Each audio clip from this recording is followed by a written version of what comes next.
ঝালকাঠির বাসিন্দা খাদিজা বেগম চোখে রাজ্যের হতাশা নিয়ে তার সময় কাটে শের-ই-বাংলা মেডিকেল কলেজ হাসপাতালের ডায়ালাইসিস ইউনিটে।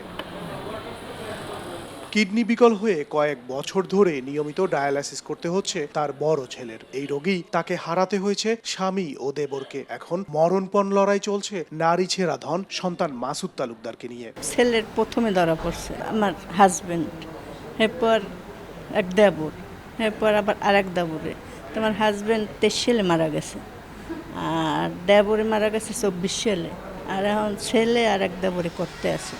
বরিশালে আশঙ্কাজনক হারে বেড়েছে কিডনি রোগে আক্রান্তের সংখ্যা। স্বাস্থ্য বিভাগের তথ্য মতে গত 5 বছরে বিভাগে সবচেয়ে বেশি আক্রান্ত হয়েছেন 40 থেকে 60 বছর বয়সী মানুষ। 30 থেকে 40 বছর বয়সীদের আক্রান্তের হার 30%।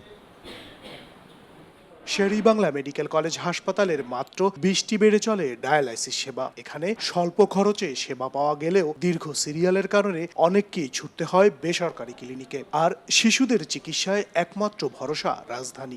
রমজানে পা ভাঙছে, এরপরে সমস্যা ধরা পড়ছে যে কিডনিতে বেশি সমস্যা হয়। ফ্যামিলির দৈনন্দিন চাহিদা পূরণে অনেক হিমশিম খাওয়া লাগে, অনেক টাকার ব্যাপার। এতদিন ট্রিটমেন্ট চালাইছি, আর এখন বর্তমানে এই জায়গাও করতেছি, ট্রিটমেন্ট ভালোই হইতেছে, কিন্তু এখন আমার স্বামী মনে করেন দিন দিন নরম হয়ে যাইতেছে।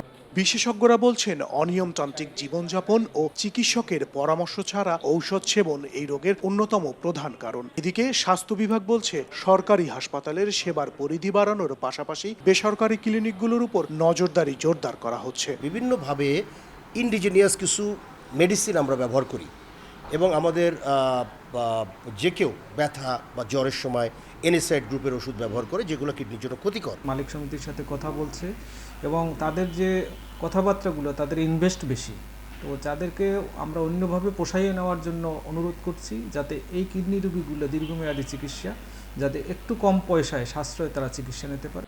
বরিশালের একটি সরকারি ও 4টি বেসরকারি চিকিৎসা কেন্দ্র থেকে গত 5 বছরে ডায়ালাইসিস করিয়েছেন 1,30,000-এর বেশি মানুষ।